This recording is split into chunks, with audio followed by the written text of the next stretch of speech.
Director Shaik corporation director Amjad గారికి, అదేవిధంగా పెద్దలు గౌరవనీయులు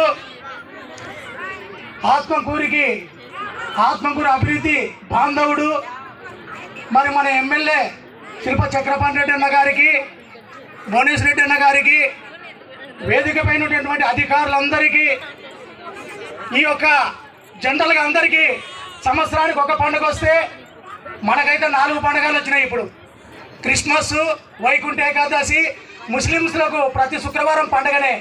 మరి జగనన్న పట్టాల పండుగనే అడిషనల్గా ఈరోజు ఒక పండుగ వచ్చింది. మరి ఈ పండుగకు ఇంతమంది హాజరు కావడం, ఇంతమంది ఈరోజు మళ్ళీ ఇటువంటి సంవత్సరానికల్లా ఈ చైర్స్ మీద కూర్చున్న వాళ్ళ ఇక్కడ ఇండ్లలో నివసించడానికి పట్టాల కార్యక్రమం పెట్టడం అనేది గొప్ప విషయం. ఎందుకంటే ఈ రాష్ట్రంలో వైఎస్ రాజశేఖర రెడ్డి గారు ఉన్నప్పుడు ఇల్లు ఇచ్చారు.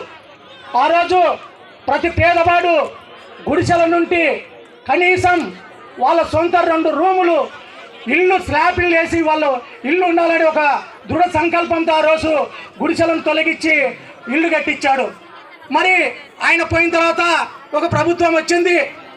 ఆయన కూల్చడం మొదలు పెట్టాడు, కట్టించడం కాక ఇల్లు కూల్చే కార్యక్రమం పెట్టాడు. మరి ఈరోజు మరి జగన్మోహన్ రెడ్డి గారు సంక్షేమ మహారాజు, ఈరోజు సంక్షేమాల మహారాజు జగన్మోహన్ రెడ్డి గారు.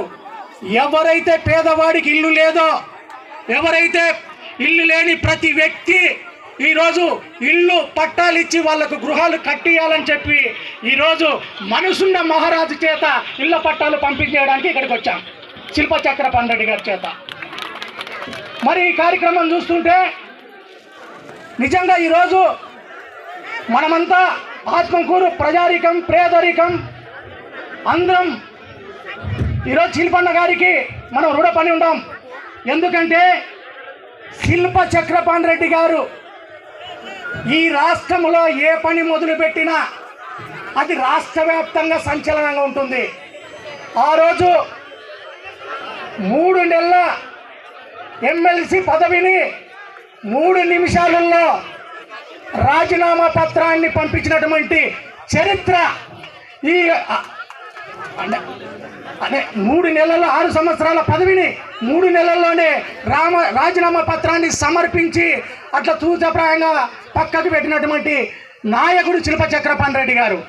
మరి ఈరోజు చాలామంది తెలుసుకోవాల్సిన విషయం, రాష్ట్రం మొత్తం 1 సెంటు ఇల్లు మాత్రమే ఇవ్వడానికి అది మున్సిపాలిటీ పరిధిలో రాష్ట్ర ప్రభుత్వం నిర్ణయించింది. మరి అలాంటి దాన్ని మళ్ళా చరిత్ర 1 సెంటున్నర ఇవ్వడం అనేది కూడా అది శిల్ప చక్రపాణి రెడ్డిగా సాధ్యం తప్ప ఈ రాష్ట్రంలో ఉన్నటువంటి 175 మంది ఎమ్మెల్యేలతో కాదు.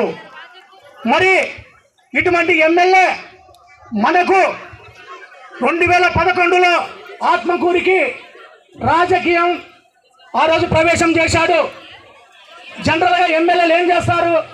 ఎమ్మెల్యే కావాలంటే ఎలక్షన్ల ముందలో 10 రూపాయలు ఇచ్చి ఓట్లు వేయించుకుంటారు, 10 వాగ్దానాలు చేసి ఓట్లు వేయించుకుంటారు, 10 మందికి ఫోటోలు దిగి ఇవి చేస్తున్నా అవి చేస్తున్నా అని ఓట్లు వేయించుకుంటారు. మరి 2011 వరకు ఈ రోజుకు ఎమ్మెల్యే 1 సంవత్సరంన్నర అవుతుంది.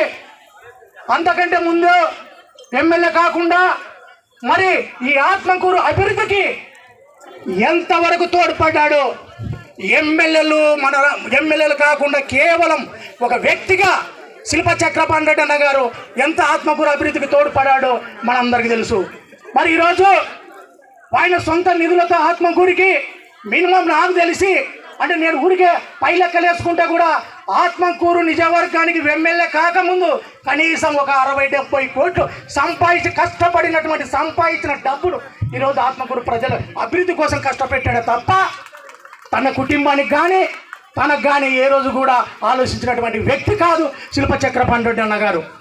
మరి సోదరులారా, ఈరోజు ఇంత అభివృద్ధి చేయడానికి మరి ఇంత ఆత్మకూరు డెవలప్ చేయడానికి ఒక